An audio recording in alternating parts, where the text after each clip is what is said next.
சுற்றுச்சூழல் குறித்து பேச ஆரம்பிக்கிறது வந்து நாம் தமிழர் கட்சி தொடர்ச்சியாக பேசிக்கொண்டே இருக்குது. இப்போ இந்த கருத்து கேட்பு கூட்டம் நடந்திருக்கானா இது வரைக்கும் தொடர்ச்சியாக நடந்து கொண்டு தான் இருக்குது. ஆனால் இவ்வளோ பெரிய பேசு பொருளாக இருக்கா, இவ்வளோ பெரிய அரசு பாதுகாப்பு போட்டிருக்காங்களா, இவ்வளவு முறையாக நடந்திருக்குதா, இவ்வளவு கூட்டமாக மக்கள் வந்து இருந்திருக்கிறாங்களான்னா அப்படிலாம் எதுவுமே நடந்ததில்லை. நமக்கு இது வரைக்கும் இது செய்தியாக கூட பெருசாக கூட ஆகாது. அதாவது குறிப்பாக வந்து அந்த அனல் மின் நிலையம் எங்கே வரப்போகுதோ, எங்கே விரிவாக்கம் பண்ணுறாங்களோ அந்த பகுதியில் உள்ள மக்களே வந்து கலந்துக்கலாம். பசுமை தீர்ப்பாயம் இந்த சுற்றுச்சூழல் குறித்த அரசியல் சட்டத்துக்கு எதிராக இவர்கள் இந்த அனல் நிலையத்தை தொடங்கணும்னு நினைக்கிறாங்க. அது உறுதியாக வர்றதுக்கான வாய்ப்பே இல்லை. ஏன்னு சொன்னால் ஸ்டெர்லைட்டுன்னு ஒரு ஆலை வந்துச்சு, பலாயிரம் பேருக்கு வேலை கொடுத்துச்சு, அவங்க இப்போ குவார்ட்டர்ஸ் கொடுத்துச்சு, சம்பளம் கொடுத்துச்சு, எல்லாம் கொடுத்துச்சு. ஆனால் அது கொடுத்த நோயை வந்து யாருனாலையும் தீர்க்க முடியல. இப்போ சீமான் அவர்கள் அந்த கருத்து கேட்பு கூட்டத்துக்கு உள்ளே போனப்போ வந்து பார்த்தீங்கன்னா பயங்கரமாக வெளியே போகணும்லாம் ஒரு கோஷமாக இருந்ததெல்லாம் வந்து பார்த்தோம். என்ன நடந்துச்சு? இந்த கலவரம் எதுவும் வந்துருச்சு? இல்லை, அது உங்களுக்கு தான் நான் தான் சொன்னேன்ல, அண்ணன் வரப்போறாருன்னு சொன்னோடனே அந்த மண்டபத்தை முழுவதுமாக நிறைச்சி வச்சிருந்தது யாருன்னா திமுககாரங்க. திமுககாரர்கள் பணம் கொடுத்து கூப்பிட்டு வந்த ஆட்கள், இல்லை திமுக கட்சிக்காரர்கள், திமுகவுக்கு வேண்டியவர்கள். அப்போ திமுக சட்டமன்ற உறுப்பினருக்கு வேண்டியவங்க. அப்போ அப்படி தானே தெரியுது உங்களுக்கு. போது திருவெற்றியூர் அந்த இதுக்கு போகிறோம்ல, எண்ணூர் துறைமுகத்துக்கு போகிறப்போ உள்ள நுழையும் போது பார்த்தீங்கன்னா வலதுபுறத்தில் பார்த்தீங்கன்னா பெரிய ராட்சச குழாய் மூலமாக வெளியேறிக்கிட்டு இருக்கும். நச்சு கழிவு, நச்சு ஆலையிலேருந்து புகைச்சி வெளியில் போயிட்டுருக்கும். அது நீங்கள் ஒன்றும் இல்லை, இங்கே நின்று பார்த்தீங்கனாலே தெரியும். அந்த சாலையில் நுழையும் போதே அந்த ஊர் உங்களை வரவேற்கிறதுன்னு பதாகை வரவேற்கிறதோ இல்லையோ அந்த மாசு தான் உங்களை வரவேற்கும்.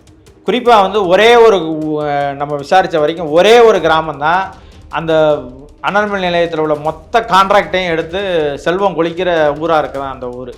மற்ற எந்த ஊருமே அந்த அனல் மின் நிலையத்தால் பயன்படுறது யாருமே கிடையாது.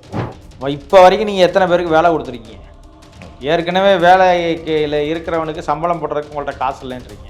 எல்லா துறையும் நட்டத்தில் இயங்குது. இப்போ நீங்கள் குறிப்பாக மின்துறையே பார்த்தீங்கன்னா கிட்டத்தட்ட 1.5 லட்சம் கோடிக்கு மேலே நட்டத்தில் இருக்குது. கிட்டத்தட்ட தமிழ்நாட்டோட கடனே கிட்டத்தட்ட 8.5 லட்சம் கோடின்றாங்க இன்றைக்கி வரைக்கும். அடுத்த நிதியாண்டில் 10 லட்சம் கோடியாக மாறிடும்ன்றாங்க. அப்போ நீங்கள் அந்த மாதிரி நிதி நெருக்கடியை வச்சுட்டு நீங்கள் எப்படி வந்து இந்த திட்டங்களெல்லாம் கொண்டு வந்து இதுக்கெல்லாம் சம்பளம் போட்டு இவங்களெல்லாம் மெயின்டைன் பண்ணி எப்படி செய்வீங்கன்னு கேட்குறேன்.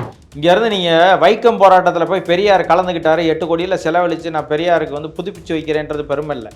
முல்லை பெரியாற்று அணையிலிருந்து நாங்கள் உரிமையை மீட்டு கொடுத்தோம் அப்படின்றது தான் பெருமை.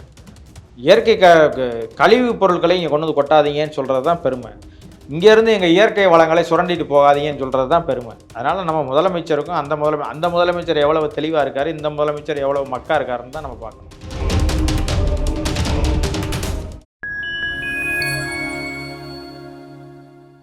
ஃபைன் டைம் மீடியா நேயர்களுக்கு வணக்கம். நான் உங்கள் சங்கீத் குஹன். நம்ம சிறப்பு நிகழ்ச்சியில் நம்மோடு இணைந்திருக்கிறார் மதிப்பிற்குரிய மருது மக்கள் இயக்கத்தின் தலைவர் திரு முத்துப்பாண்டி அவர்கள். வணக்கம். வணக்கம். எப்படி சார் இருக்கீங்க? நல்லா இருக்கேன். எண்ணூரில் அனல் மின் நிலைய திட்ட விரிவாக்கத்திற்கு எதிர்ப்பு தெரிவிச்சிருக்காங்க ஒரு பக்கம் எல்லாருமே, இன்னொரு பக்கம் ஆதரவும் வந்து தெரிவிக்கிறாங்க. இதற்கான மக்கள் கருத்து கேட்பு கூட்டம் வந்து நடைபெற்றது. இதில் வந்து மாவட்ட ஆட்சியர்லேருந்து மாசு கட்டுப்பாட்டு வாரிய செயற்பொறியாளர்லேருந்து எல்லாருமே வந்து பங்கேற்றாங்க. பல்வேறு கட்சியினரும் கலந்து கொண்டு தங்களுடைய கருத்துக்களை வந்து பதிவு பண்ணியிருந்தாங்க. பட் சீமான் அவர்கள் அங்கே பதிவு பண்ண கருத்து என்பது ரொம்ப முக்கியத்துவம் வாய்ந்ததாக வந்து கருதப்படுது. பலத்த எதிர்ப்புகளையும் வந்து சந்திச்சது, ஆதரவும் அவங்க வந்து பெற்றது. என்ன நடந்தது? இல்லை, பொதுவாக அது உங்களுக்கு தொடர்ச்சியாக உங்களுக்கு தெரியும்.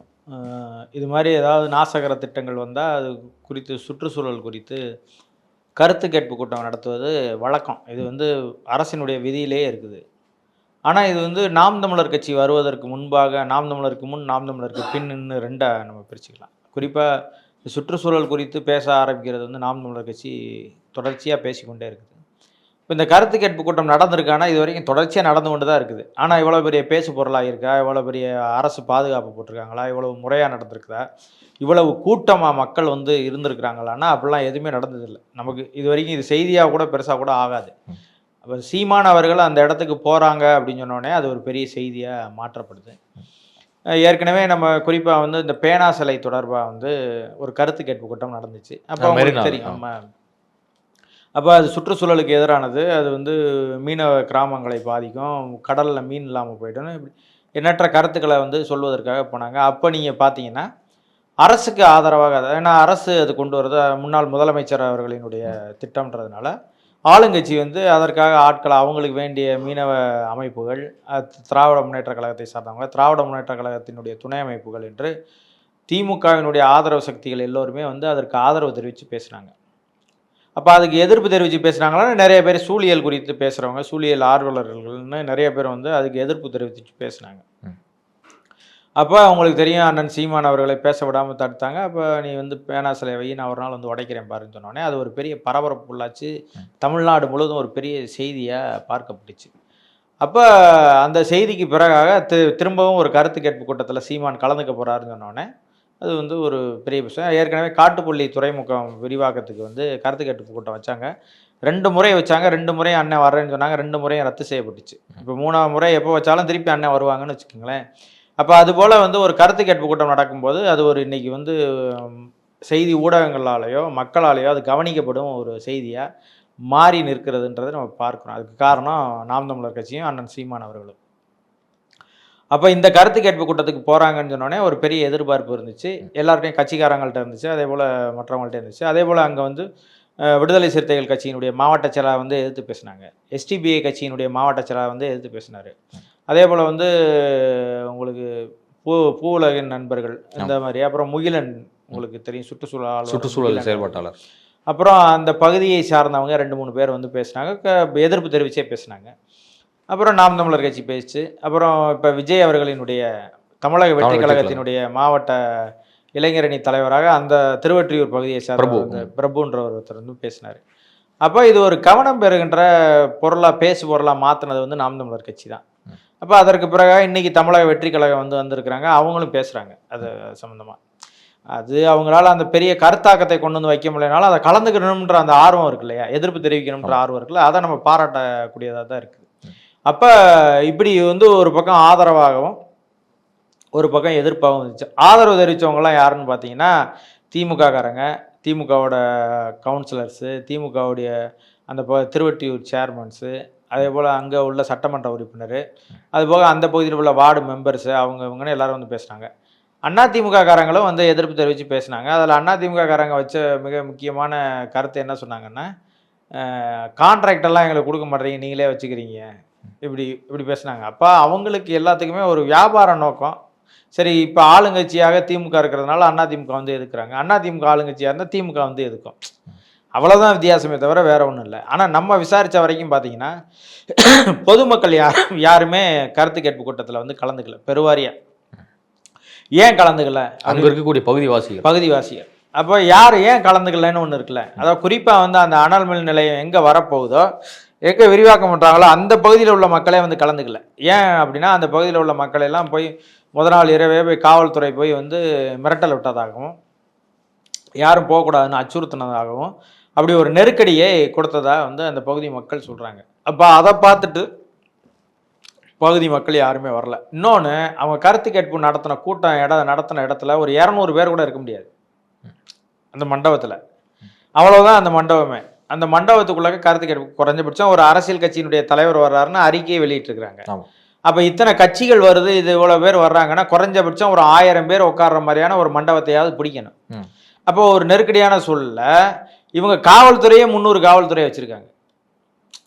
நான் சொல்கிறது உங்களுக்கு விளங்குதா இல்லையா? உங்களுக்கு 200 பேர் தான் உள்ளே இருக்க முடியும், காவல்துறையே 300 காவல்துறை. இது போக இத்தனை கட்சியினுடைய பொறுப்பாளர்கள் வருவாங்க, அவங்க கூட சேர்ந்தவங்க வருவாங்க. இப்போ இப்படியான இடத்துல வந்து கருத்து கேட்பு கூட்டம் நடத்துறதே தவறு என்னை பொறுத்தளவுக்கு. ஒரு நல்ல பறந்து விரிந்த இடத்துல கருத்து கேட்பு கூட்டம் நடத்தணும். இன்னொன்று வந்து கருத்து கேட்பு கூட்டத்தில் எல்லோரையும் பேச அனுமதிக்கணும். ஒரு வேளை வந்து நீங்கள் வந்து இந்த டாப்பிக்கை தாண்டி வேறு ஏதாவது பேசுகிறாங்கன்னா நீங்கள் வந்து இந்த டாப்பிக்குள்ளே எவ்வளோ நேரம் வேணாலும் பேசுங்கன்னு சொல்லலாம். இப்போ ஒரு உதாரணத்துக்கு வந்து கருத்து கேட்பு கூட்டத்தில் நாங்கள் வந்து இந்த சூழியல் சம்மந்தமாக இந்த பக்கத்தில் இது இருக்குது, சட்டம் இதை சொல்லுது அப்படின்னு மேற்கோள் காட்டி பேசுகிறதுக்கோ, இந்த சட்டம் இந்த திட்டம் வரக்கூடாதுன்றதுக்காக வேறு எதையாவது நம்ம சொல்லி பேசுகிறதுக்கோ வாய்ப்பு கொடுக்கணும், வாய்ப்பு வழங்கணும். நீங்கள் 5 நிமிஷத்தில் பேசி முடிங்க, உள்ளூர்காரங்க தான் பேசணும், வெளியூர்காரங்க பேசக்கூடாது, இப்படிலாம் சொல்கிறதுக்கு யாருக்கும் ரைட்ஸ் கிடையாது. அப்படி சொன்னாலே அது முறையாக கருத்து கேட்பு கூட்டம் நடந்ததாக ஏற்றுக்கொள்ளப்படாது. அதை வச்சு இது மாதிரி ஆட்கள் யாரு? திமுக காரங்க தான். நான் தான் சொல்கிறேன்ல, திமுகவோட சட்டமன்ற உறுப்பினரே அதை தலைமையேற்று நடத்தினது போல KP சங்கர். ஆமாம், அவங்க என்ன செய்கிறாங்கன்னா இதை வழி நடத்துறது யார் இருக்கணும், ஒன்று மாசு கட்டுப்பாட்டு வாரியமாக இருக்கணும், இல்லை மாவட்ட ஆட்சித்தலைவராக இருக்கணும், இல்லை வருவாய்த்துறையை சார்ந்தவங்க யாராவது ஒருத்தர் வந்து அதை வந்து உங்களுக்கு என்ன சொல்கிறேன்னா அழைச்சி யாரை பேச வைக்கணும், யாரை பேசக்கூடாது, யார் முறையாக பேர் கொடுத்துருக்குறாங்க, பேர் கொடுத்தவங்களையும் ஒவ்வொருத்தரையாக அழைச்சி பேசலாம். இல்லை அவங்க பேச முடியல, இப்போ பேசலை, நான் கொஞ்சம் நேரம் கழிச்சு பேசுகிறேன்னு கூட சொல்லலாம். இப்போ ஒரு இன்னொருத்தரை பேச விட்டுட்டு அடுத்த அவரை பேச வைக்கலாம், அப்படி அனுமதிக்கலாம். ஆனால் அந்த வேலையை செய்ய வேண்டியது யாருன்னா அந்த மாசு கட்டுப்பாட்டு வாரியத்தில் வந்தவங்களும் மாவட்ட ஆட்சியருக்குமான அந்த பொறுப்பு தான் அது இருக்குது. குறிப்பாக வருவாய்த்துறைக்கும் மாசு கட்டுப்பாட்டு வாரியத்துக்கு தான்.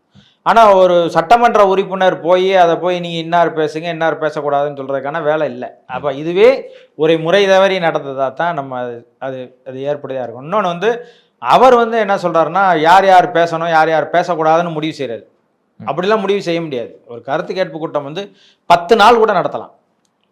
ஏன்னா அது மக்களின் பிரச்சனை. மக்களின் கருத்து கேட்பு கூட்டம்ன்றது வந்து அதுதான். அரசியல் கட்சிகளின் கருத்து கேட்பு கூட்டம் இல்லை. மக்களினுடைய கருத்து கேட்பு கூட்டம்ன்ற மக்களினுடைய கருத்துக்களை வந்து பதிவு செய்வதற்கான வாய்ப்பு இருக்கணும். ஒன்று அந்த பகுதி மக்கள் வந்து கலந்து கொள்வதற்கான பெரிய நெருக்கடி இருந்துச்சு. இன்னொன்று அரசியல் தலையீடு இதெல்லாம் இருந்துச்சு அப்படின்னா. ஆனால் அந்த பகுதி மக்கள் வந்து பார்த்தீங்கன்னா இந்த அனல் மின் திட்ட விரிவாக்கம் வந்து வருவதற்கு பயங்கரமாக வரவேற்பு தெரிவிக்கிறாங்க. மக்கள் வந்து நல்ல ஆதரவு கொடுக்குறாங்க. எங்கேயோ வெளியூர்ல இருந்து வந்தவங்க தான் வந்து எதிர்ப்பு தெரிவிச்சுட்டு போறாங்களே தவிர உள்ளூர் வாசிகள் எல்லாமே வந்து அதை அக்செப்ட் பண்றாங்க. அந்த திட்டம் வேணும், எங்களுக்கு வேலை வாய்ப்பு வந்து உருவாக்கி கொடுக்க ஒரு திட்டமா இருக்கக்கூடியதா நாங்க ஏன் வேணான்னு சொல்ல போறோம் அப்படிங்கிறதெல்லாம் சொன்னதாக ஒரு தகவல்லாம் வந்துட்டு இருக்கு. ஒரு பானை சோத்துக்கு ஒரு சோறு பதம்னு சொல்லுவாங்க.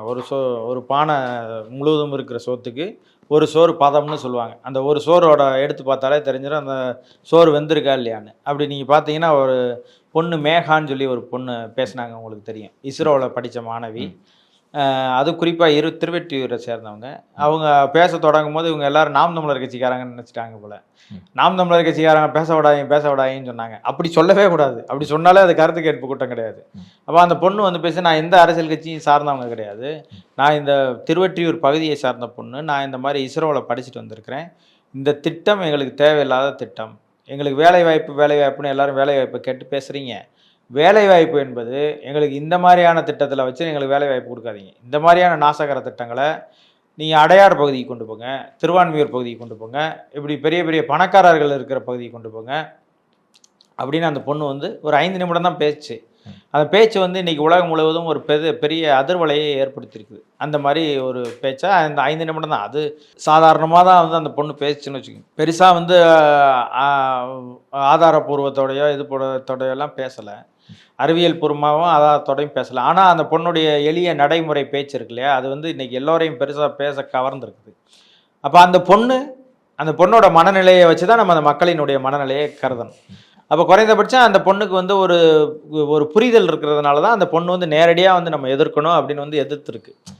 இப்போ அந்த பொண்ணு யார் என்ன ஏதுன்னு தேடி பிடிச்சி இப்போ திமுக எப்படி பார்த்தாலும் ஒன்று நெருக்கடி கொடுப்பாங்க, அவங்க குடும்பத்துக்கு நெருக்கடி கொடுப்பாங்க, இல்லைன்னா அந்த பொண்ணை பேச விடாமல் குறவலையை நெருக்கி பார்ப்பாங்க, இல்லைன்னா அந்த பொண்ணை பார்த்தினா கேரக்டர் அசாசினேஷன் பண்ணுவாங்க, அந்த பொண்ணை பற்றி ஏதாவது ஒன்று தவறுதலாக ஏதாவது போட்டு விடுவாங்க, இல்லைன்னா ஏதாவது ஒரு கட்சி சாயம் பூச பார்ப்பாங்க. யாராக வேணாலும் இருக்கட்டுமே, நான் என்ன சொல்கிறேனே, கருத்து சொல்வதற்கு எல்லோருக்குமான உரிமை இருக்குது. அதற்காக தான் அந்த கூட்டமே. அப்போ அந்த பொண்ணு வந்து பேசுகிறதுக்கான வாய்ப்பை மறுத்தது வந்து இவங்க யார், சட்டமன்ற உறுப்பினரே மறுக்கிறார். யாருக்குமே மறுக்கிற உரிமை இல்லை. மாவட்ட ஆட்சியருக்கும் கிடையாது, மாசு கட்டுப்பாட்டு வாரியத்துக்கும் கிடையாது, யாருக்குமே கிடையாது அந்த உரிமை. ஆனால் அந்த உரிமையை இவர் கையில் எடுத்துக்கொண்டு நீங்கள் பேசக்கூடாதுன்னு சொல்கிறதுக்கான எந்த ரைட்ஸும் இல்லாமல் தான் பேசுகிறாங்க. அப்போ நான் சொல்கிறது வந்து அந்த மக்களினுடைய மனநிலை அதுவாகத்தான் இருக்கும். நான் என்ன சொல்கிறேன்னா, ஊடகங்கள், மாவட்ட ஆட்சியரோ இவங்களோ மாசு கட்டுப்பாட்டு வாரியமோ நீங்கள் ஒரு இடத்துல அழைச்சி கேட்குறத விட நீங்கள் அந்த மக்கள்கிட்டயே போய் கேட்கலாம் நேரடியாக. வாழ்விடத்தில் அந்த பக்கத்தில் அருகாமையில் வாழ்விடத்தில் இருக்கிறாங்கல்ல அந்த மக்கள்கிட்டே போய் கேட்கலாம். அப்பா இது வரட்டுமா வேணாமான்னு கேட்கலாம். ஒன்று தெரிஞ்சா தெரியுதுன்னு சொல்லுவாங்க, தெரியலன்னா தெரியலன்னு சொல்ல போகிறாங்க. அப்போ நீங்கள் அப்படி நடத்துனீங்கன்னா தான் இதில் வந்து உண்மையான இதை நம்ம தெரிஞ்சுக்க முடியும். அப்போ மக்களுக்கு ஒரு தீங்கு அப்படின்னு வர்றப்ப வந்து நம்ம அதை போய் நம்ம அதற்காக எதிர்ப்பு தெரிவித்து பேச வேண்டியது இருக்குது. இப்போ நாம் தமிழர் கட்சி போன்ற பல சூழியல் ஆர்வலர்கள் போய் பேசியிருக்கிறாங்க. யாரும் வேலை வெட்டி இல்லாமலாம் போய் பேசலை. திருவெற்றியூரில் இப்படி முதல் அலகு தொடங்கும் போதோ 2வது அலகு தொடங்கும் போதோ நம்ம இல்லை விட்டுட்டோம்னு வச்சுக்கோங்க. அப்போ கட்சி இல்லை, பெருசாக இது இல்லை. இப்போ இருக்கும்போது நாங்கள் அதை எதிர்ப்பு தெரிவிக்க வேண்டிய தேவை இருக்குது. அப்போ அதுவும் போக இன்னொன்று வந்து இந்த ஆய்வு அறிக்கையை வந்து தாக்கல் செஞ்சு அதை வச்சு தான் அவங்க வந்து இந்த கருத்து கேட்பு கூட்டமே நடத்துகிறாங்க. இப்போ குறிப்பாக வந்து 2018-19 நடத்தின அந்த ஆய்வின் அடிப்படையில் தான் அவங்க கருத்து கேட்பு கூட்டத்தை நடத்தியிருக்கிறாங்க. இந்த கருத்து கேட்பு கூட்டம் நடத்துறதுக்கான அந்த ஆய்வு இருக்கு இல்லையா, அது வந்து 3 ஆண்டுகளுக்கு தான் செல்லுபடியாகும். அதைத்தான் வந்து 2020 அதாவது வந்து நம்ம சுற்றுச்சூழல் குறித்து வந்து புதிய சட்டம் கொண்டு வந்திருக்காங்க இல்லையா, அந்த சட்டத்தில் சொல்லப்படுறது வந்து 3 ஆண்டுகளுக்கு தான் செல்லுபடியாகும். அப்போ 2019 வச்சா கூட 2022 அது காலாவதி ஆகிடும். இப்போ புதிதாக நீங்கள் வந்து ஆய்வு செஞ்சு அதற்கு பிறகு தான் அதுக்கு வந்து எடுக்கணும். அதுபோக வந்து பசுமை தீர்ப்பாயம் இந்த சுற்றுச்சூழல் குறித்த அரசியல் சட்டத்துக்கு எதிராக இவர்கள் இந்த அனல் மின் நிலையத்தை தொடங்கணும்னு நினைக்கிறாங்க. அது உறுதியாக வர்றதுக்கான வாய்ப்பே இல்லை. ஏன்னு சொன்னால் அது வந்து அவங்க சொல்கிறாங்க கடல் ஆற்றுப்பகுதியிலேருந்து 1 கிலோமீட்டர் இருக்கணும்னு சொல்கிறாங்க. அது ஆற்றுப்பகுதியிலேருந்து 1 கிலோமீட்டரில் ரொம்ப அருகாமையில் இருக்குன்றாங்க.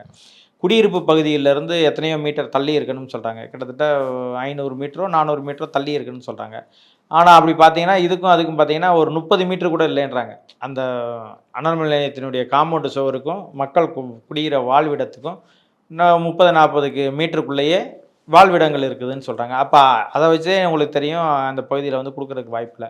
அதுபோக 125 ஏக்கர் வேணும் தேவைப்படுதுன்னு சொல்கிறாங்க. மொத்தமே இவங்க சொல்கிறது வந்து 84 ஏக்கர் தான் இருக்குது. அந்த 84 ஏக்கரில் தான் கொண்டு வந்து வைக்க போகிறோன்னு சொல்கிறாங்க. இப்படி ஒவ்வொன்றும் முரண்பாடாக இருக்குது, சட்டத்துக்கு எதிராக இருக்குது, அவங்க கேட்டிருக்கிறதுக்கு எதிராக இருக்குது. அப்போ இந்த திட்டம் வருவதற்கான 100% இல்லை 200% வாய்ப்பு இல்லைன்றது தான் நம்மளுடைய கருத்து. ஆனால் மக்களின் கருத்தை இவர்கள் போய் கேட்கல. மக்களுக்கு இவ்வளோ பெரிய விழிப்புணர்வு இருக்குமான்னு தெரியாது. இப்போ ஒரு உதாரணத்துக்கு வந்து அது குறித்த புரிதல் இருந்தால் தானே மக்கள் போராடுவான். புரிதல் நஷ்டம் எது வந்தாலும் வந்து நாங்கள் ஏற்றுப்போம், இவங்கெல்லாம் வந்து யார் வந்து எம்எல்ஏ கவுன்சிலர் எல்லாருமே பேசுகிறாங்களே. அதுதான் இப்போ நீங்கள் ஒரு உதாரணத்துக்கு வந்து திருவொற்றியூர் பகுதி மக்களுக்கு வந்து ஒரு நன்மை பயக்கும் திட்டம் வரும்போது ஏன் அதை வேணான்னு சொல்கிறாங்க அப்படின்னு சொல்லி. அது நன்மையாக இருந்தால் நம்மளே வரவேற்போமே.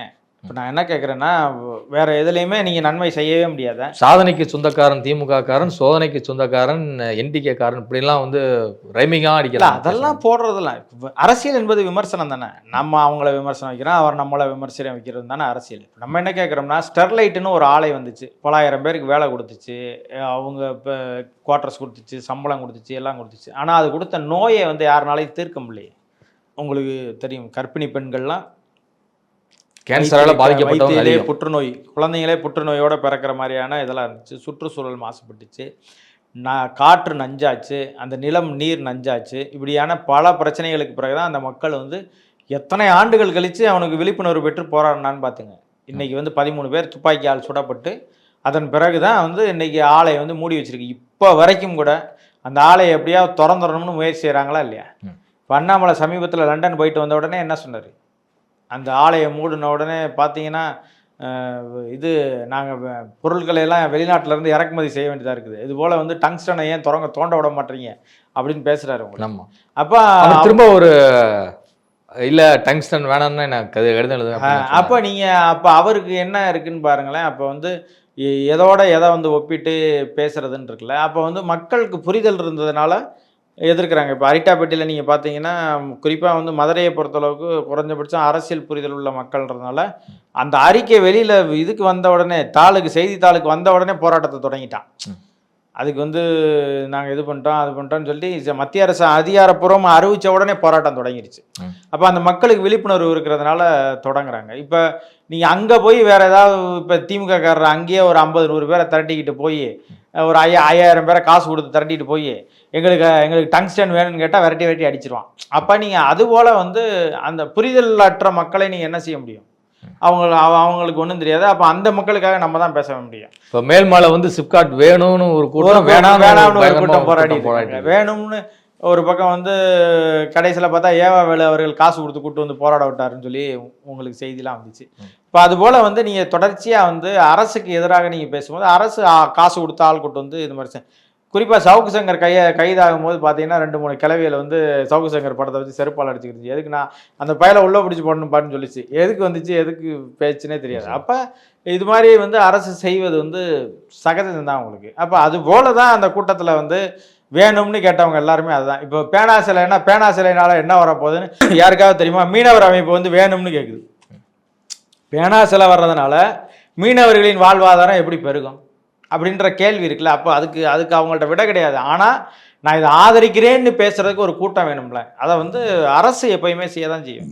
எந்த ஆளுங்கட்சியாக இருந்தாலும் எனக்கு வேணும்னு ஒரு 10 பேரை பேச வைக்கும், வேணாம்னு எதுக்குறவங்களும் இருக்க தான் செய்வாங்க. ஆனால் நீங்கள் வேணும்னு நினைக்கிறவங்கள காசு கொடுத்தாவது அழைச்சிட்டு வந்து தனக்கு வந்து அதுக்கு பெரிய ஏகோபித்த வரவேற்பு இருப்பது போல பேசி ஒரு வெளியில் ஒரு மாய தோற்றத்தை உண்டு பண்ணுவதற்கான வேலையை செய்ய தான் செய்யும். இப்போ சீமான் அவர்கள் அந்த கருத்து கேட்பு கூட்டத்துக்கு உள்ளே போனப்போ வந்து பார்த்தீங்கன்னா பயங்கரமாக வெளியே போகணும்லாம் ஒரு கோஷம்லாம் இருந்ததெல்லாம் வந்து பார்த்தோம்.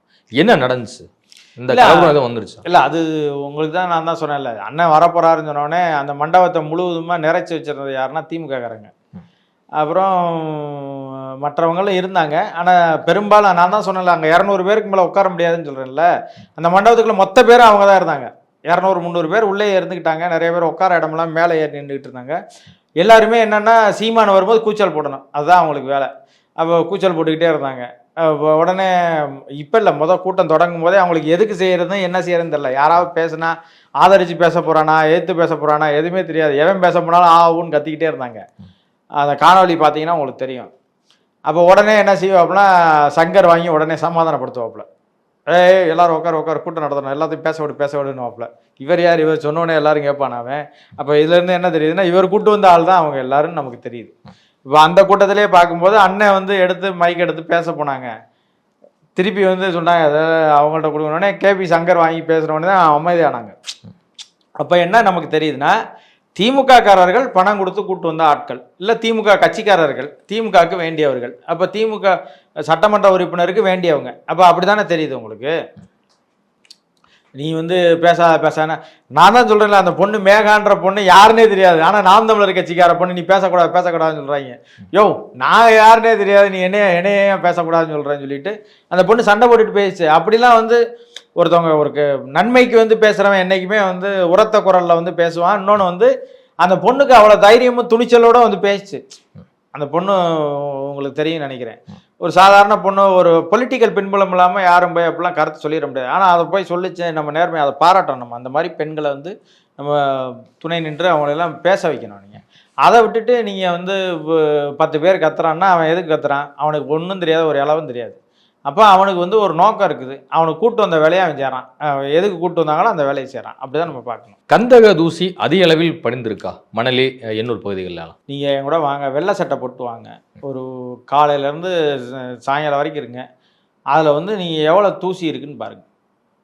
நீங்கள் வெளியில் வரும்போது சிமெண்ட் கலராக தான் வரும் சட்டை, வெள்ளை சட்டையாக வராது. இல்லை என்ன விடுங்க, நீங்கள் சட்டை போட்டு வரோன்னா ஒரு வெள்ளை சட்டையை துவைச்சி ஒரு கொடியில் காய போட்டு வந்துடுவோம். அந்த சட்டை வெளியில் ஒரு நாள் போட்டுட்டு நீங்கள் அடுத்த நாள் போய் அந்த சட்டையை தொடர்ந்து பாருங்கள். ஏன்னா நமக்கு அப்போ தானே தெரியும் உங்களுக்கு எவ்வளவு மாசு படிந்திருக்குன்னு. நீங்கள் அப்போ தான் பார்ப்பீங்க.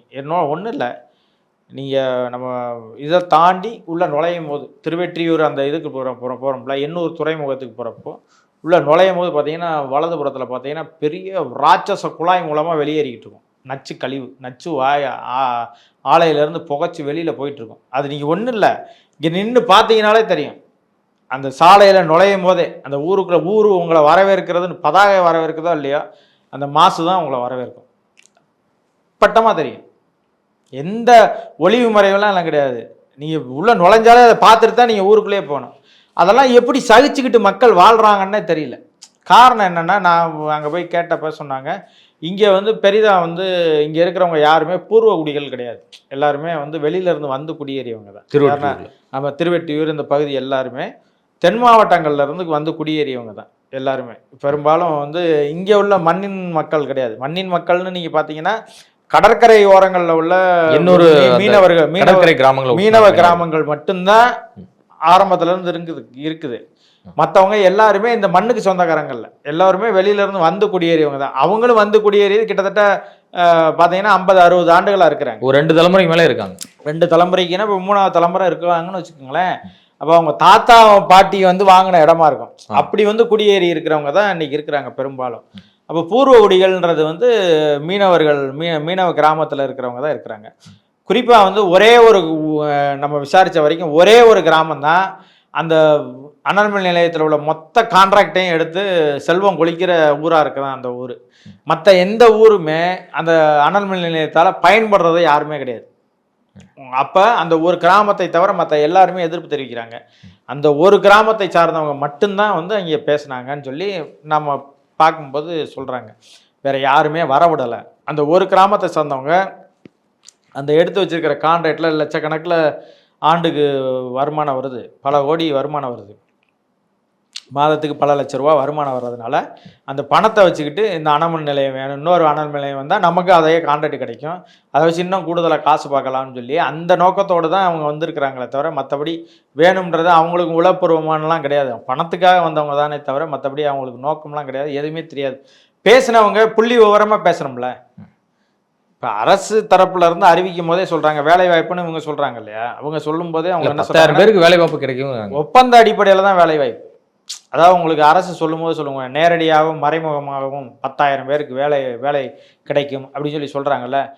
இதுக்கு முன்னாடி 2 அலகு தொடங்கி இருக்கிறாங்கல்ல, அப்போ எங்களுக்கு ஏன் வேலை வாய்ப்பு கொடுக்கலன்னு ஒருத்தர் பேசினார்.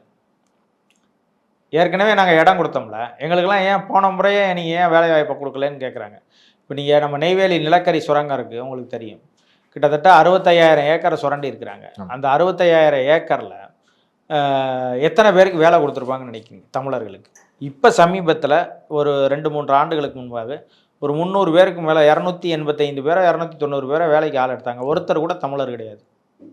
இடம் என்னது, வளம் என்னது, ஆனால் வேலை எனக்கு இல்லை. ஆனால் என்ன சொல்கிறீங்க, இது இருந்தால் தான் நாட்டில் வளர்ச்சி பெறணும்னு சொல்கிறீங்க. அப்போ எனக்கு இல்லாத வளர்ச்சி உனக்கு எதுக்கு அந்த வளர்ச்சின்ற ஒரு கேள்வி வருதுல்ல. அப்போ இதுக்கு என்ன உத்தரவாதம் இருக்குது? இது வந்து நிரந்தர வேலை கிடையாது. இன்றைக்கி வந்து உங்களை எடுக்கிறான், என்ன எடுக்கிறான், ஒரு 10 பேரை வேலைக்கு எடுக்கிறான்னு வச்சுக்கோங்களேன். ஒரு வருஷம் கழித்து நீங்கள் வேணான்னு சொல்லிட்டா அவன்கிட்ட போய் போராட முடியுமா, கேட்க முடியுமா? எதுவுமே கிடையாது. எந்த விதமான இது கிடையாது. ஒப்பந்த அடிப்படையில் வேலை எடுக்கிறவன் இன்றைக்கி உங்களுக்கு வேலை கொடுக்கலாம், நாளைக்கு உங்களுக்கு வேலையை விட்டு நிறுத்திட்டா ஒன்றும் பண்ண முடியாது. நீங்கள் என்ன போய் கேட்டு போராடுவீங்க? என்ன எதை வச்சு கேட்பீங்க? ஒன்றுமே கேட்க முடியாது. அரசு தரப்பில் எத்தனையோ கோரிக்கை வைத்து இன்றைக்கி பாருங்க, ஆசிரியர்கள் போராடுறாங்க, மாணவர்கள் போராடுறாங்க, மருத்துவர்கள் போராடுறாங்க, வழக்கறிஞர்கள் போராடுறாங்க, எல்லா பேரும் வீதியில் வந்து போராடுறாங்க. எதுக்கு போராடுறாங்க? எல்லோருக்கும் சம்பளம் எங்களுக்கு கொடுக்க வேண்டியதை கொடுக்கல, எங்களுக்கு நிறுத்தி வச்சிருக்கிற நிலுவைத் தொகையை கொடுக்கல, நடத்துனர் போராடுறாரு, ஓட்டுநர் போராடுறாரு, எல்லா துறையிலையுமே போராட்டம் நடந்து கொண்டு தான் இருக்குது இந்த அரசு வந்ததில். இன்னொன்று, பணம் போடுறதுக்கு காசு இல்லை யாருக்கு. இப்போ இருக்கிற அரசு ஊழியர்கள் யாராவது ரிட்டையர்ட் ஆகி போனாங்கன்னு வச்சுக்கோங்களேன், ஓய்வு பெற்று போனாங்கன்னு வச்சுக்கோங்க, ஓய்வூதியம் கொடுக்கவே காசு இல்லை. ஓய்வூதியத்தோடு சேர்த்து கொடுப்பாங்களா, அந்த பிடிச்சு வச்சுருப்பாங்களா, பிடித்த அதாவது பஞ்சப்படி, ஆமாம், அந்த படிகள்லாம் காசெல்லாம் கொடுக்குறதுக்கெல்லாம் காசு கிடையாது. அப்போ அதனால் என்ன பண்ணுறாங்கன்னா 52 வயதாக இருக்கிறத 60 வயதாக வந்த உடனே இவங்க நீட்டிச்சாங்க. அப்போ அதுபோல் வந்து உங்கள்கிட்ட பணமே இல்லை, அப்புறம் எப்படி 10,000 பேருக்கு வேலை கொடுப்பேன்? கிட்டத்தட்ட 10 லட்சம் பேர் இப்போ வரைக்கும் வேலைவாய்ப்பு மையத்தில் வந்து பதிவு செஞ்சுட்டு உட்காந்துருக்குறான். அவங்களுக்கெல்லாம் நீ என்ன வேலை கொடுத்தீங்க? மோடி எப்படி நாங்கள் 2 கோடி பேருக்கு வேலை கொடுப்போம்னு சொல்கிறாரோ அதே கதை தான் இவங்க கதையும். இப்போ வரைக்கும் நீங்கள் எத்தனை பேருக்கு வேலை கொடுத்துருக்கீங்க? ஏற்கனவே வேலையில் இருக்கிறவனுக்கு சம்பளம் போடுறதுக்கு உங்கள்கிட்ட காசு இல்லைன்றீங்க. எல்லா துறையும் நட்டத்தில் இயங்குது. இப்போ நீங்கள் குறிப்பாக மின்துறையே பார்த்தீங்கன்னா கிட்டத்தட்ட 1.5 லட்சம் கோடிக்கு மேலே நட்டத்தில் இருக்குது. கிட்டத்தட்ட தமிழ்நாட்டோட கடனே கிட்டத்தட்ட 8.5 லட்சம் கோடின்றாங்க இன்றைக்கி வரைக்கும். அடுத்த நிதியாண்டில் 10 லட்சம் கோடியாக மாறிடும்ன்றாங்க. அப்போ நீங்கள் அந்த மாதிரி நிதி நெருக்கடியை வச்சுட்டு நீங்கள் எப்படி வந்து இந்த திட்டங்கள் எல்லாம் கொண்டு வந்து இதுக்கெல்லாம் சம்பளம் போட்டு இவங்களெல்லாம் மெயின்டைன் பண்ணி எப்படி செய்வீங்கன்னு கேட்குறேன். அது சும்மா நம்ம ஏதாவது 10-50 என்னத்தையாவது உட்காந்து எந்த விதமான அறிவியல் பூர்வமாவோ ஆதாரப்பூர்வமாவோ எந்த இதுவும் இல்லாமல் சும்மா ஒரு கருத்தை பதிய வைக்கிறது. கேரளாவிலிருந்து தொடர்ந்து மருத்துவ கழிவுகள், இறைச்சி கழிவுகள் எல்லாமே வந்து தமிழ்நாட்டை ஒட்டிய பல மாவட்டங்களில் வந்து எல்லை பகுதியில் வந்து கொட்டப்படுதுன்னு தொடர்ந்து கம்ப்ளைண்ட் வந்துகிட்டே இருந்தது. இந்த முறை பசுமை தீர்ப்பாயம் வந்து கேரள அரசு தான் இது எல்லாமே வந்து நீங்கள் செலவு பண்ணி இது பண்ணி அழிக்கணும் அப்படிங்கிறது வந்து உத்தரவிட்டிருக்கு. முதல்ல இந்த சம்பவத்தை எப்படி பார்க்குறீங்க? இல்லை, இது தொடர்ச்சியாக வந்து கிட்டத்தட்ட நமக்கு தெரிஞ்சு இப்போ கிட்டத்தட்ட 3 ஆண்டுகளாக வந்து தொடர்ச்சியாக போராடி கொண்டே இருக்கிறது நாம் தமிழர் கட்சி. அதுவும் குறிப்பாக வந்து நாகர்கோவில், கன்னியாகுமரி எல்லை பகுதிகள் அதன் வழியாகத்தான் கொண்டு வர்றாங்க. யாருன்னா மருத்துவக் கழிவில். முதல்ல பார்த்தீங்கன்னா நீங்கள் பொள்ளாச்சி, கோயம்புத்தூர் வழியில் வந்து உள்ளே கொண்டு வந்து கொஞ்சம் கொட்டிக்கிட்டு இருந்தாங்க. இந்த பகுதியில் இப்போ கொண்டு வரும்போது இந்த மக்கள் வந்து குறிப்பாக நாம் தமிழர் கட்சி அந்த போராட்டத்தை தொடர்ச்சியாக நடத்தி கொண்டே இருக்குது. நீங்கள் சமூக வலைதளங்களில் இன்றைக்கி தட்டி பார்த்தீங்கன்னா நாம் தமிழர் கட்சிக்கு மட்டும்தான் இந்த கழிவுகளை கொண்டு வந்து கொட்டுவதையும் இது பண்ணுவதையும், அதே போல் இயற்கை கனிம வளங்களை கடத்தலுக்காகவும் தொடர்ச்சியாக பேசிக்கொண்டே இருக்குது. என்னுடைய கனிம வளங்களை கடத்திட்டு போகிறேன், மலையை உடச்சி கொண்டு போகிறேன், மண்ணை இது எடுத்து கொண்டு போகிறேன், ஆனால் எனக்கு நீ என்ன கொடுக்குற? நான் கேட்டால் தண்ணி கேட்டால் கொடுக்குறியா? முல்லை பெரியாற்றில் கொடுக்க மாட்டேறேன். ஆனால் நீ எனக்கு வந்து கழிவை வந்து கொட்டிட்டு போகிறேன். நாங்கள் கழிவை கொட்டக்கூடாதுன்னு நாங்கள் போகிறோன்னா நீ என்ன செய்கிறேன்னா ஒரு 50 ஏக்கரை விலைக்கு வாங்கி அதுக்குள்ளே வந்து கொட்டுறேன். கேட்டால் நான் பட்டா நிலத்தில் வந்து கொட்டுறேன்றேன். நான் சொல்ல உங்களுக்கு புரியுதுங்களா உங்களுக்கு? இப்போ இங்கே விருதுநகர் மாவட்டத்தில் நரிக்குடிக்கு பக்கத்தில் கிட்டத்தட்ட எப்படி பார்த்தாலும் ஒரு 200 ஏக்கரை வாங்கி வச்சுருக்கிறாங்க. எதுக்குன்னா இந்த மருத்துவ கழிவை கொட்டுறதுக்கு. நீங்கள் வந்து அங்கேருந்து அது வர்றது வழியில் தானே பார்க்குறீங்க. விருதுநகர் மாவட்டம் எங்கே இருக்குன்னு பாருங்கள். குறிப்பாக வந்து திருச்சுழி தொகுதி நம்ம நிதியமைச்சருடைய தொகுதி. அந்த நிதியமைச்சர் தொகுதியில் வந்து மருத்துவ கழிவுகள் கொட்டப்படுது. அதை அந்த கழிவை எதிர்த்து அந்த பகுதி மக்கள்லாம் போராடினாங்க. போராடி இந்த பக்கம் வண்டி வரக்கூடாது பண்ணி நெருக்கடி கொடுத்து பெரிய பிரச்சனையாகி அதுக்கப்புறம் தான் நிறுத்தப்பட்டுச்சு. ஆனால் இப்போ வரைக்கும் அந்த ஆலை இருக்குது. அது எப்போ வேணாலும் இயங்கும். இந்த மக்கள் போராட விட்டுட்டாங்க, கை விட்டுட்டாங்க, இல்லை அந்த பகுதியில் போராடுறவனை மிரட்டுறாங்க வைக்கிறாங்கன்னா அவன் என்ன பண்ணுவான்னா விட்டுட்டான்னு வச்சுக்கோங்களேன், அந்த கழிவு திரும்பவும் அங்கே வந்து கொண்டு வந்து கொட்டுவாங்க. இப்போ நீங்கள் கேரளா எல்லையிலேருந்து உள்ள நுழையிறப்பயே பிடிக்கினா அது காவல்துறை யார் கையில் இருக்குது? அரசு கையில் இருக்குது, வருவாய்த்துறைக்கு. இல்லை, இந்த கழிவுகளை அழிக்கக்கூடிய இது எல்லாமே வந்து கேரளாவில் இல்லையா? இல்லை, இருக்கு. அவன் அது ஏன் இருக்குன்னா, நமக்கு தான் அந்த தமிழ்நாடுன்னு ஒரு குப்பை தொட்டி இருக்குல்ல, அங்கே கொண்டு போய் கொட்டிட்டு போவோம். தேவையான பொருளை எடுத்துக்கலாம், தேவையில்லாத பொருளை அங்கே போய் போட்டு வந்துடுவோம். அதான் அவன் மனநிலை. இங்கேருந்து நீங்கள் வைக்கம் போராட்டத்தில் போய் பெரியார் கலந்துக்கிட்டாரு, 8 கோடியில் செலவழித்து நான் பெரியாருக்கு வந்து புதுப்பிச்சு வைக்கிறேன்றது பெருமை இல்லை. முல்லை பெரியாற்று அணையிலிருந்து நாங்கள் உரிமையை மீட்டு கொடுத்தோம் அப்படின்றது தான் பெருமை. இயற்கை கழிவு பொருட்களை இங்கே கொண்டு வந்து கொட்டாதீங்கன்னு சொல்கிறது தான் பெருமை. இங்கேருந்து எங்கள் இயற்கை வளங்களை சுரண்டிட்டு போகாதீங்கன்னு சொல்கிறது தான் பெருமை. பெரியாருக்கு நீங்கள் 8 கோடியில் மண்டபத்தை புதுப்பிக்கிறது பெருமை கிடையாது. அதனால் நம்ம முதலமைச்சருக்கும் அந்த முதலமைச்சர் எவ்வளவு தெளிவாக இருக்கார், இந்த முதலமைச்சர் எவ்வளவு மக்கா இருக்காருன்னு தான் நம்ம பார்க்கணும். அப்போ இவர்கள் 2 பேருக்குமான வித்தியாசமும் நம்ம கண்ணு முன்னாடி தெரியுது. ஸ்டாலின் அவர்களையும் பினராயி விஜயன் அவர்களையும் ஒரு தட்டில் வச்சு பாருங்கள், இந்த பக்கம் வச்சு பாருங்கள். இவர் அவங்க நாட்டில் உள்ள மலையை வெட்ட மாட்டாரு, அவங்க நாட்டில் உள்ள தண்ணியை நமக்கு கொடுக்க மாட்டாரு. ஆனால் எதை கொடுக்குறாருன்னா மருத்துவ கழிவை கொடுக்குறாரு. இவர் என்ன செய்யறாருன்னா இங்கே எவ்வளோ மலையெல்லாம் வெட்டிட்டு போங்கன்னு சொல்கிறாரு, மண் அள்ளிட்டு போங்கன்னு சொல்கிறாரு, கரண்ட்டும் போயிடும், எல்லாத்தையும் கரண்ட் கொடுக்குறாரு, எல்லாம் கொடுக்குறாரு. இங்கேருந்து உணவு தேவைக்கு எல்லாமே அனுப்பி விடுறாரு. எதனால் அனுப்பி விடுறாரு? கறியிலேருந்து, காய்கறியிலேருந்து, கோழியிலேருந்து, முட்டையிலேருந்து, பால்லேருந்து எல்லாமே கொடுக்குறாரு. ஆனால் அங்கேருந்து அவங்க என்ன கொடுக்குறாங்கன்னா மிச்சத்தை அவங்க சாப்பிட்டு முடிச்சு மிச்சம் வச்சுருக்கிற கழிவு, ஊசி, மருந்து கழிவுகள், அதுபோக வந்து சாப்பாடு உணவு போட்ட கழிவுகள், எலும்பு துண்டுகள், இது போன்ற கழிவுகளை கொண்டு வந்து நீங்கள் தமிழ்நாட்டில் கொட்டிக்கிங்க. எப்படி இருக்குது? 2க்கு வித்தியாசம் தெரியுதா உங்களுக்கு? அப்போ இவர் எப்படி இருக்கிறாரு, இவர் எப்படி இருக்கிறாருன்னு நம்ம பார்க்க வேண்டியது இருக்குது. அப்போ இந்த நிலையிலேருந்து தான் மாறணும். அப்போ நம்ம அதுக்கு தொடர்ச்சியாக போராடணும், அதற்கு எதிர்க்கிறோம். அதெல்லாம் எதிர்ப்பு தெரிவித்து தான் இப்போ வந்து மாசு கட்டுப்பாட்டு வாரியம், பசுமை தீர்ப்பாயம்லாம் இந்த மாதிரியான நெருக்கடிகளுக்குள்ளாகி தான் தீர்ப்பு சொல்கிறாங்க. இப்போ அதுவுமே நான் என்ன கேட்குறேன்னா, ஏன் கொண்டு வந்து கொட்டினதுக்கு பிறகு அதை அழிக்கணும்னு எதுக்கு இது பண்ணணும்? நீங்கள் வரவே விடாமல் தடுத்துட வேண்டியதானே ஒரு சிறப்பு சட்டம் போட்டு. எந்த இது வந்தாலும் நாங்கள் திறந்து பார்த்துட்டு தான் ஏன் அனுமதிப்போம். சட்டமன்றத்தில் தீர்மானமே போட்டு நீங்கள் காவல்துறையை பலப்படுத்த வேண்டியதானே. சரி, நீங்கள் இது கழிவுன்றதோட போகுது. நாளைக்கு ஒரு வண்டி நிறைய வெடிகுண்டு கொண்டு வந்துட்டான்னு வச்சுக்கோங்க, என்ன பண்ணுவீங்க? மருத்துவ கழிவு கொடுத்துட்டு போகிறான்ல, அந்த எல்லையில் உள்ள காவல்துறையிட்ட ஒரு 10,000 ரூபாயை கொடுத்துட்டு உள்ளே வந்துடுறான்னு வச்சுக்கோங்க, ஒரு 1000 ரூபாயை கொடுத்துட்டோ 100 ரூபாயை கொடுத்துட்டோ உள்ளே கொண்டு வந்துடுறான்னு வச்சுக்கோங்க. ஏதோ ஒரு பொருள், நான் வெடிகுண்டுன்னு கூட இல்லை, ஒரு கஞ்சாவையோ பெத்த மெட்டனோ ஏதோ ஒரு போதை பொருளையோ கொண்டு வந்துட்டான், என்ன பண்ணுவீங்க? காசு வாங்கிட்டு அனுமதிப்பீங்களா?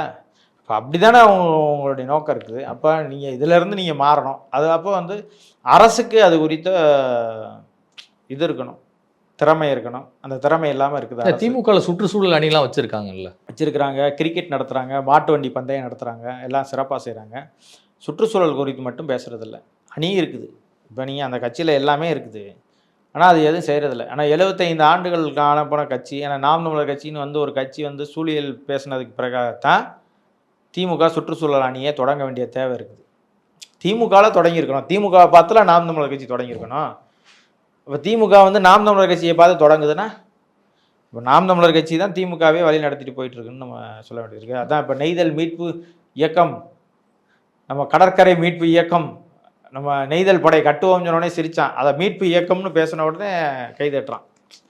அப்போ 2க்கும் வித்தியாசம் இருக்குது. சீமான் சொல்லுவதை ஏற்க மறுப்பதும் ஸ்டாலின் சொல்லுவதை ஏற்பதும்ன்றதுக்குல அதுதான் இப்போ நடந்துகிட்ருக்கு. இதுவரை உங்கள் பல்வேறு கருத்துக்கு உங்களுக்கு நன்றி.